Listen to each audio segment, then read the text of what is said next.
e, consequentemente, o professor, passa a fazer mais sentido estar lá. Passa a fazer mais sentido vocês estarem aqui se vocês sabem por que vocês estão aqui. E a gente simplesmente sonega isso do aluno. E não é que a gente sonega isso do aluno para as competências do século XXI, que são as mesmas do século XX, as mesmas do século XIX. A gente sonega isso do aluno sempre. Lembra que quando a gente definiu a tabelinha, uma alfadada tabelinha conceitual, procedimental, atitudinal, a gente falou que o conceitual é o conteúdo, o quê? Os conteúdos que a gente dá, barroco, o que era lá? Bandeirismo, matrizes, determinantes, fluxo de energia, célula vegetal, aquilo é o quê?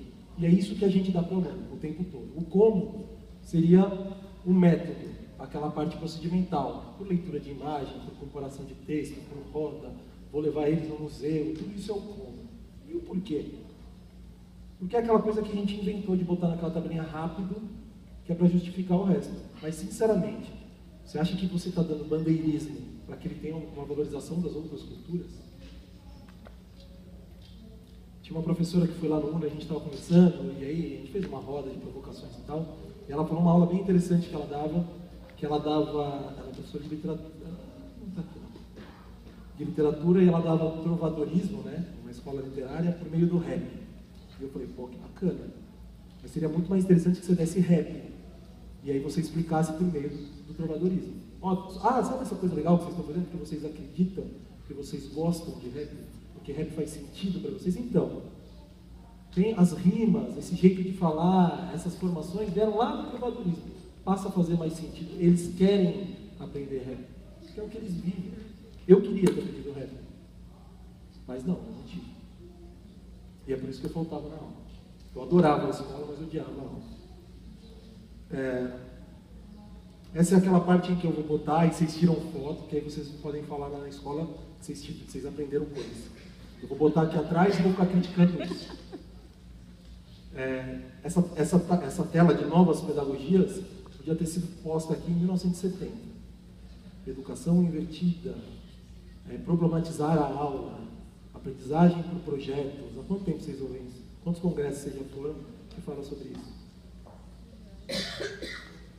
Também, eu falei do Pablo, o Pablo me disse também assim, eu não quero mais transformar a educação não, para mim eu estou satisfeito se eu morrer vendo um professor mediador. Quando eu conhecer um professor mediador, aí eu posso morrer. Essas novas pedagogias deveriam ser dadas por novas metodologias, aquela aprendizagem informal, os ambientes de aprendizagem. Em vez de ele fazer a lição de casa aqui, ele vai fazer a lição de casa na floresta. Se a lição de casa não faz sentido algum com a floresta, o que ele vai fazer a lição de casa na floresta? Qual é o significado disso?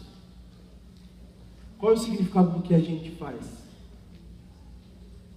E para isso, nós precisamos de novos papéis. Tem que ter um professor, mediador, o que mais que ele tem que ser? Ele tem que orientar, ele tem que guiar, e o aluno é o protagonista.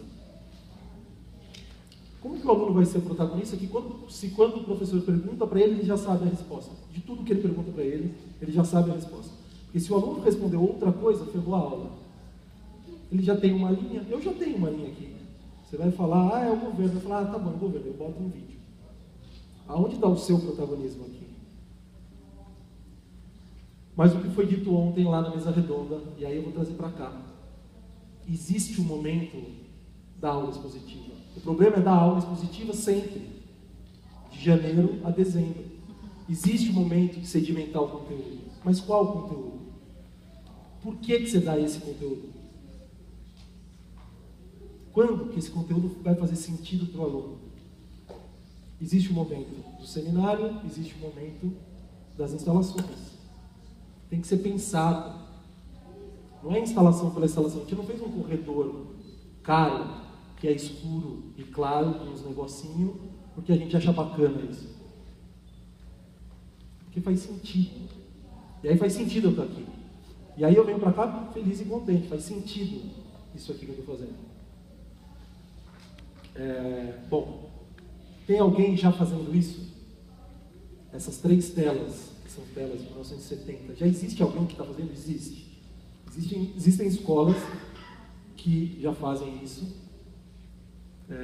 Isso aí é só um exemplo. Eu peguei esse mapa porque tem um amigo meu que chama André Gravatar, que deu a louca na cabeça dele e ele resolveu sair pelo mundo visitando escolas especiais.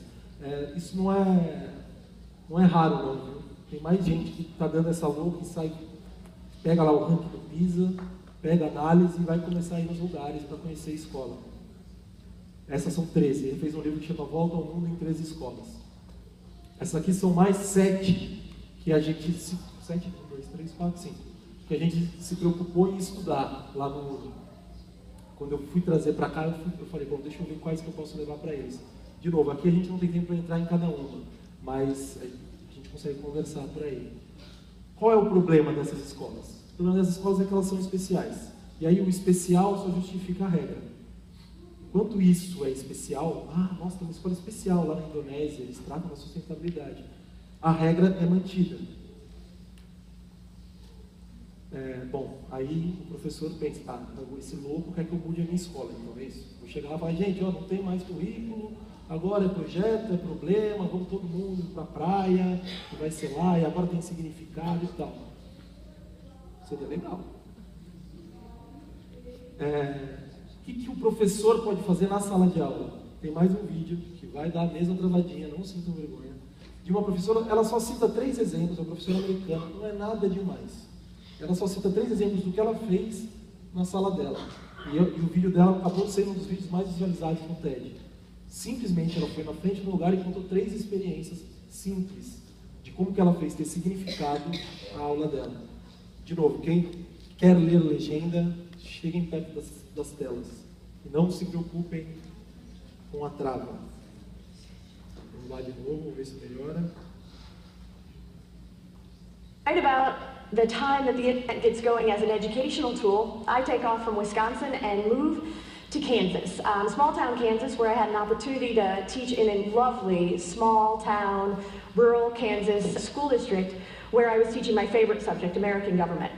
My first year, super gung-ho, going to teach American government, love the political system. Kids in the 12th grade, not exactly all that enthusiastic about the American government system.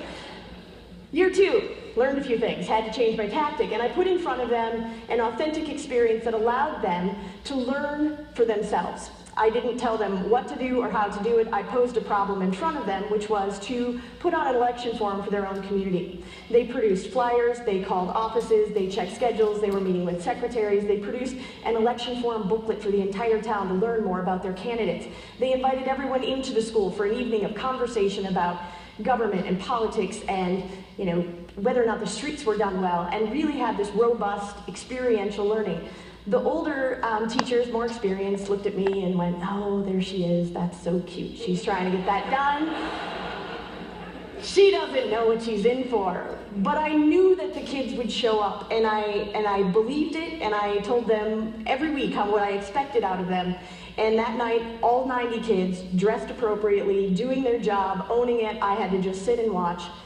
It was theirs. It was experiential. It was authentic. It meant something to them, and they will step up. And one opportunity was we got to go and meet Paul Rusesabagina, which is the gentleman that the movie Hotel Rwanda is after. And he was going to speak at the high school next door to us. We could walk there. We didn't even have to pay for the buses. There was no expense cost. Perfect field trip. The problem then becomes, how do you take 7th and 8th graders to a talk about genocide and deal with the subject in a way that is responsible and respectful and they know what to do with it. And so we chose to look at Paul Rusesabagina as an example of a gentleman who singularly used his life to do something positive. I then challenged the kids to identify someone in their own life or in their own story or in their own world that they could identify that had done a similar thing. I asked them to produce a little movie about it. It's the first time we'd done this. Nobody really knew how to make these little movies on the computer. But they were into it. And I asked them to put their own voice over it. It was the most awesome moment of revelation that when you ask kids to use their own voice and ask them to speak for themselves what they're willing to share. The last question of the assignment is, how do you plan to use your life to positively impact other people? The things that kids will say when you ask them and take the time to listen is extraordinary. So we did this project, and this is one of the artifacts of the project. I almost never show them off because of the issue of the idea of failure. My students produced these infographics as a result of a unit that we decided to do at the end of the year, responding to the oil spill. I asked them to take the examples that we were seeing of the infographics that existed in a lot of mass media, and take a look at what were the interesting components of it, and produce one for themselves of a different man-made disaster from American history, and they had certain criteria to do it. They were a little uncomfortable with it because we'd never done this before, and they didn't know exactly how to do it. They can talk, they are very smooth, and they can write very, very well, but asking them to communicate ideas in a different way was a little uncomfortable for them. But I gave them the room to just do the thing. Go create, go figure it out. Let's see what we can do. And the student that persistently turns out the best visual product did not disappoint. This was done in like 2 or 3 days. And this is the work of the student that consistently did it. When I sat the students down, I said, who's got the best one? And they immediately went, there it is. Didn't read anything, there it is. And I said, well, what makes it great? And they were like, oh, the design's good, and he's using good color, and there's some, and they went through all, we processed out loud, and I said, go read it. And they're like, oh, that one wasn't so awesome. And then we went to another one. It didn't have good visuals, but had great information, and spent an hour talking about the learning process. Because it wasn't about whether or not it was perfect or whether or not it was what I could create. It asked them to create for themselves. And it allowed them to fail, process, learn from, and when we do another round of this in my class this year, they will do better this time. Because learning has to include an amount of failure, because failure is instructional in the process. Point is that if we continue to look at education as if it's about coming to school to get the information and not about experiential learning, empowering student voice, and embracing failure, we're missing the mark.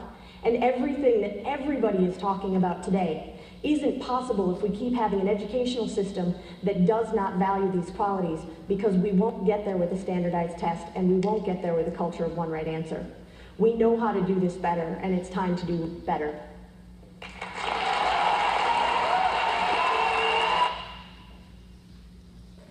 Eu imagino que ela deve ter atrasado, né, a matéria que ela tinha que dar, coitada.